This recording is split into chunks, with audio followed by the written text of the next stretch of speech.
Inside PressBox is presented by Maryland Live Casino. Always live, always on. And welcome in, and thanks for joining us once again on Inside PressBox with outstanding fan Charles this week.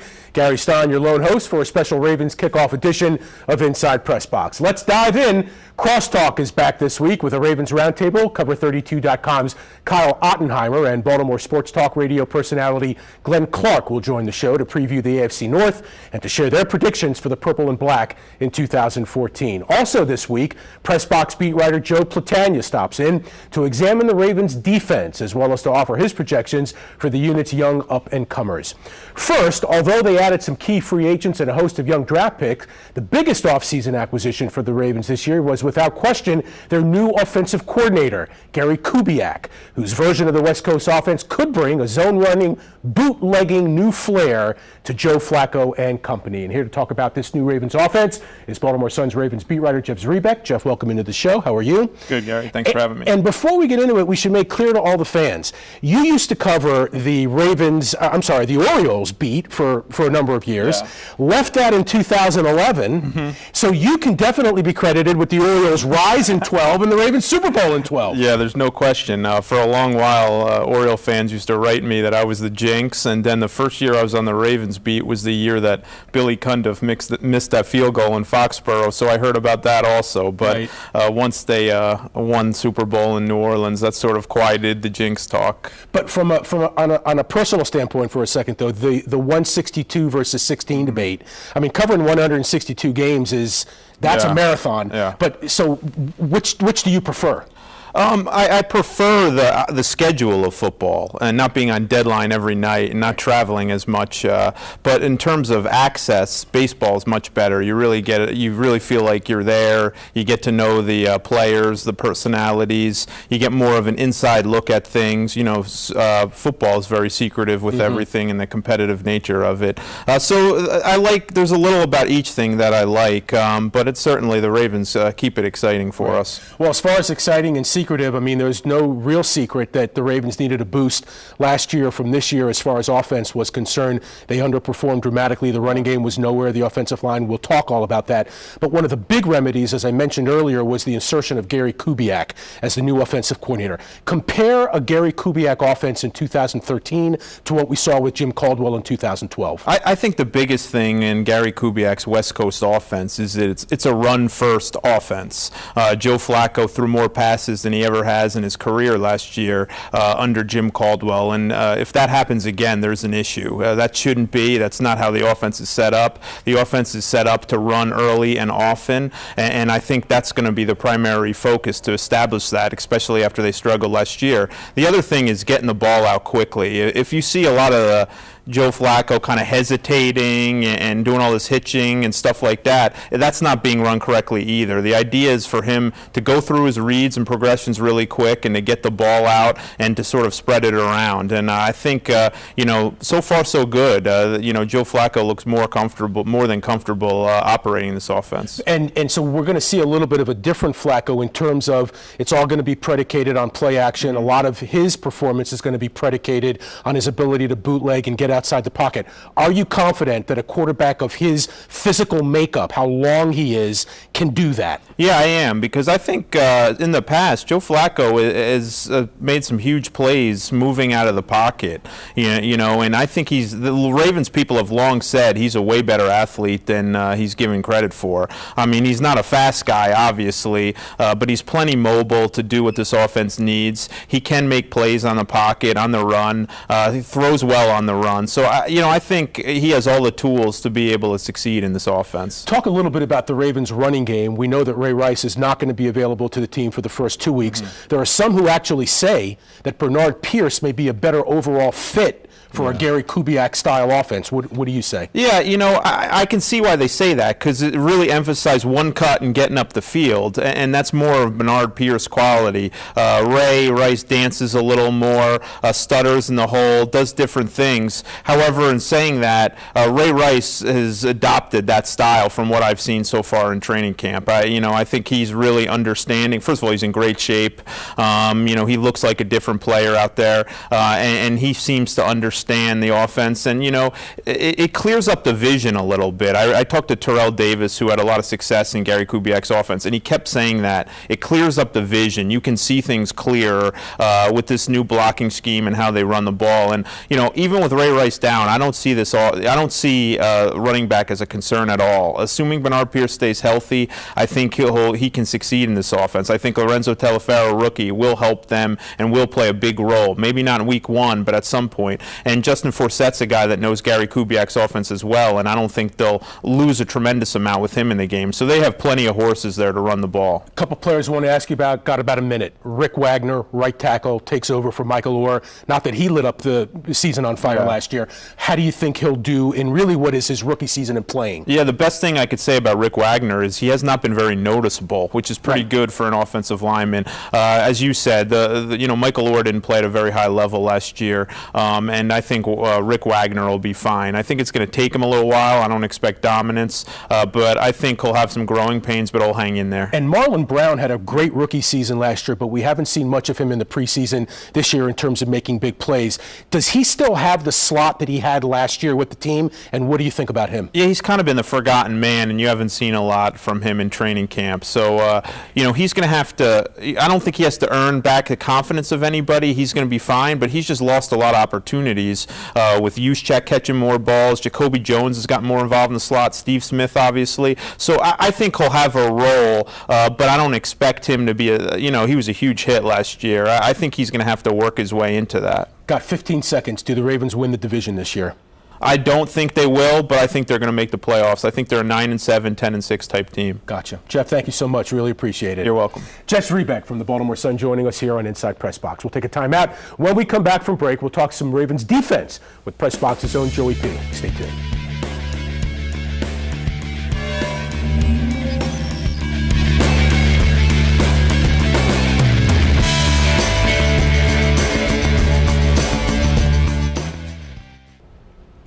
Inside PressBox is presented by Maryland Live Casino.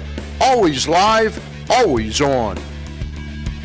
And welcome back to the show. Gary Stein hosting a special Ravens kickoff edition of Inside PressBox. And while the Ravens offense is set to take flight with a new play caller, the team may also have some new metal on the other side of the ball as well. Here to talk some Ravens defense is PressBox Ravens beat writer Joe Platania. And Joe, welcome in again. Great to see you. Great to be here. And just like we did with Jeff a few minutes ago, let's talk about the coordinator behind the Ravens unit, this time the Ravens defense. Dean Pease walked into an interesting situation in 2012 and converted it to a Super Bowl win. 2013, the Ravens defense started off well in the first half of the year, slacked off in the second. What changes and what do you see in terms of philosophy for 2014? Well, what they've tried to do in the last couple of drafts is to get younger and get faster and to get cheaper, because that's the way of the world in the salary cap era that we're living in. And they've drafted that way in the previous years with guys like Brandon Williams and now C.J. Mosley, Matt Elam. And curiously enough, I mentioned those three guys. Wherever the Ravens been traditionally strongest defensively, up the middle. You got guys like Adams, Siragusa, Ray Lewis, he needs no introduction at all, Ed Reed. So if you get younger and faster and you're strong up the middle like a baseball team, then that can definitely help. Funny you mention those guys, because we're going to talk about all of them. But let's start with C.J. Mosley, #1 draft pick, great citizen out of Alabama. I know Ozzie likes that. What would be a successful year in your estimation for C.J. Mosley? Well, if he's the kind of guy that, like Rick Wagner, you don't think about. He just makes plays in the middle along with Darryl Smith and racks up the stats and makes plays and runs to the ball and flows to the ball, maybe in the way Ray Lewis did. Of course, he's certainly not on that level talent-wise, but if he could just make himself an integral part of things right away so you feel like he's been around for 4 or 5 years instead of just one. Now, the Ravens' defensive line, which has been a hallmark of the team, Haloti Ngata is probably going to be a Hall of Famer before it's all said and done, and they've had some of their great ones as well.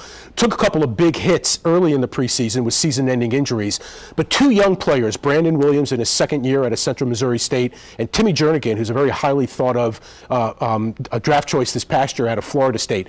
Talk a little bit about them and what their roles are along the defensive line. Well, for a while you had to have Haloti play on the nose, what they call the zero technique. Now he can go back to the 3 technique, which means playing in the B gap between the tackle and guard. So now you can slide in Brandon Williams, the youngster from the nose. His learning curve has gotten better from year 1 to year 2, and that's what coaches always talk about. Your best development comes in any player from year 1 to year 2. So Brandon has learned the nose, the zero technique. He can play head up against any center in the NFL. He's probably going to outweigh them because centers usually weigh less than most of their offensive line counterparts.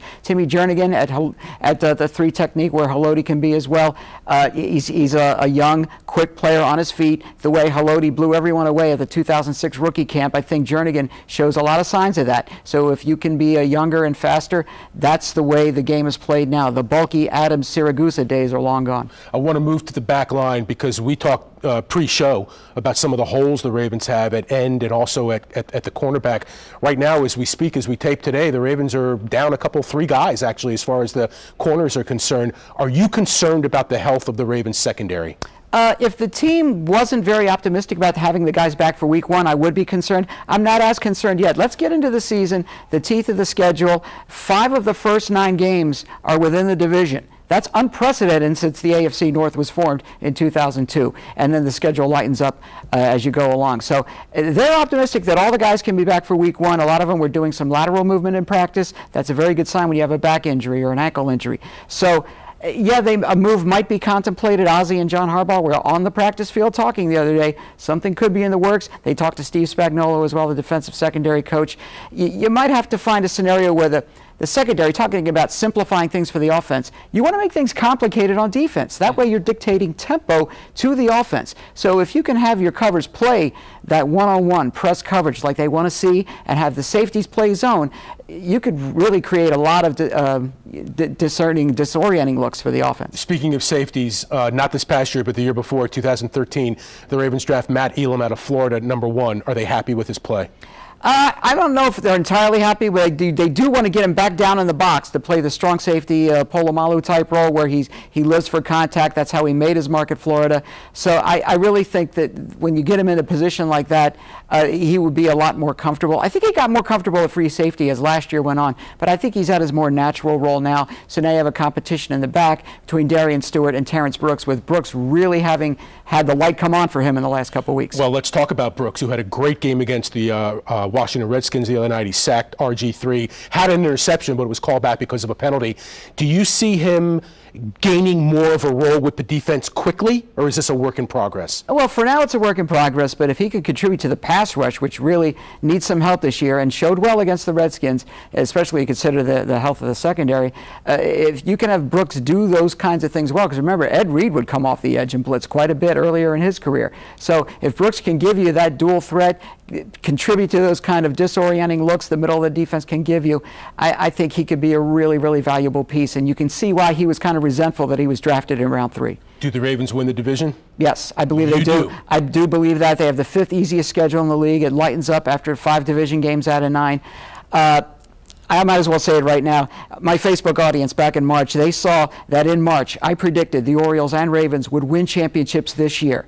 I don't mind saying it on the air. Wow. I said it in March. I'll say it again. Orioles and Ravens twin championships, 1970 all over again. Now, we'll see. Joey we'll definitely see. Thank you, my man. Thank you. As always. We'll take a timeout after the break. Crosstalk is back with the Ravens Roundtable. Don't go away. Celebrate thoroughbred racing at Laurel Park with the Brew and Bourbon Classic on September 13th. You can enter to win a pair of tickets now online at PressBoxOnline.com for a fun-filled afternoon of beer tasting, bourbon sipping, and of course, pulse-pounding thoroughbred racing at Laurel Park.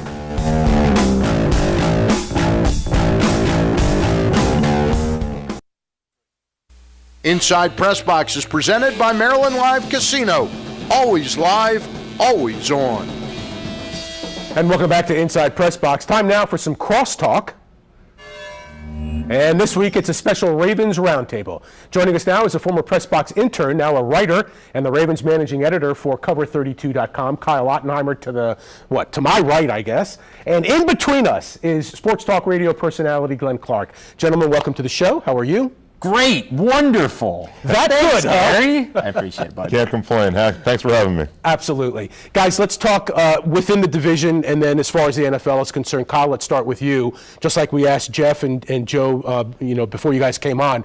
Predictions for the AFC North. How do you see it panning out, 1 through 4? Well, obviously, I'm a little bit of a homer, but I'm going to have to say I think the Ravens are going to take the division with the Bengals kind of a close second, although I think there's going to be a little bit of trouble with the transition after they lost both coordinators. The Steelers I like, but I think that their depth on defensive tackle specifically and cornerback could hurt them. And then lastly, the Browns is just too much noise, I think, for them to do anything this year with Manziel and Hoyer. So what did the Ravens do in the offseason to elevate themselves to number 1 for you? I think the defense came on pretty strong last year, and they made some additions that realistically should help shore it up, not to mention, obviously, Kubiak coming on board.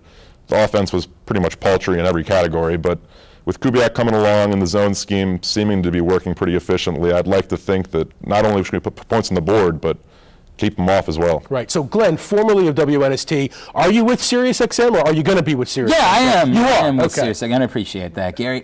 I like the moves the Ravens made this offseason. I like them, though. I don't love them. I don't think they really put themselves back in that championship area. So I broke down the division, and I had the Bengals first, the Ravens second, and the Steelers third. And obviously, I think everybody in the world is in agreement about the Browns being fourth. The really weird thing about the Bengals is you look at them and you just see how much they have. It's like the band Velvet Revolver. There's so much talent there.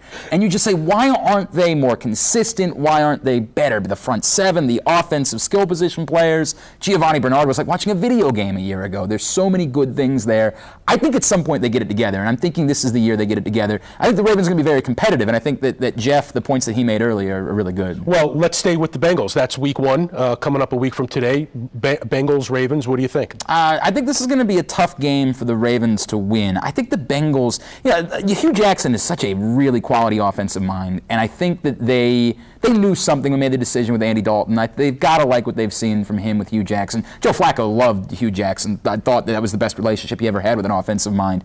So I don't have a great feeling about it, but again, I think this is going to come for the Ravens as the season goes on. A lot of young defensive players in particular. It's hard, though, Kyle. I mean, he doesn't like the Ravens in week 1.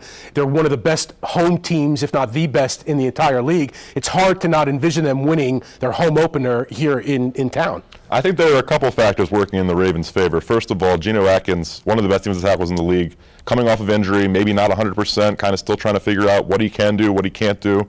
Meanwhile, Darqueze Dennard is kind of beat up a little bit. He's their second cornerback, their first-round pick, who they like a lot.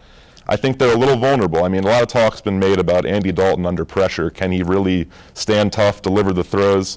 The Ravens have shown they can get to the quarterback in the preseason. I'm thinking we might dial it up, show some schemes they haven't seen yet, and maybe see what happens. But what happens if Dominique Franks has to cover A.J. Green? Good old 42. The secondary is such a concern right now for the Ravens for week 1. I mean, it has a lot to do with what I'm saying. Until we see Ladarius Webb back on the field, until we know Jimmy Smith's going to be fine, Asa Jackson, Hey, staying with that theme for a minute, overall NFL, what do you think about the new emphasis that the referees are placing on defensive holding, hands to the body of the receivers? Is this going to result in just a penalty free-for-all, or are they going to adjust? I think we're supposed to say it's ruining football, right? That's what you're supposed to say. It's ruined the game. No, I don't buy that. I think that one, you're going to see teams adapt to it a little bit more. And yeah, I do think that you're going to have a little bit more from the referees in the way of saying, maybe not on this one. I almost think it's going to actually balance the playing field a little bit more. You kind of saw that the past couple of years with cornerbacks not allowed to do as much as they could before, not allowed to do contact past 5 yards. The receivers, meanwhile, maybe that curve hasn't been the same. Maybe they're going to be a little tougher on receivers and not let the jockeying happen, kind of see what happens. But at the same time, football's football. You can't really do too much or else the product team changes. Do you think that the NFL will eventually go to the 33-yard extra point like they tried in the first 2 weeks of the preseason? Yeah, they don't usually do these things and not end up. They end up doing it, There's a reason why. And so, yeah, eventually I do think so. Do you like it, Kyle?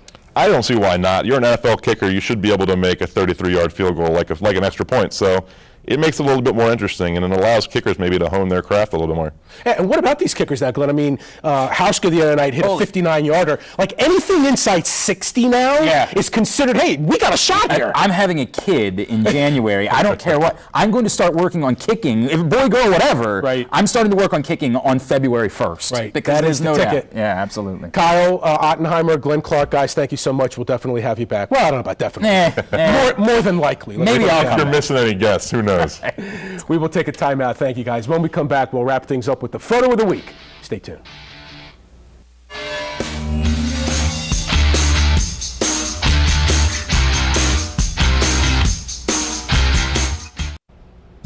Inside PressBox is presented by Maryland Live Casino. Always live, always on. And join AFT Maryland by encouraging everyone you know to register now and vote in this year's Maryland general election on November 4th. Register now. Our future depends on it. And welcome back to Inside PressBox. Time now for our photo of the week.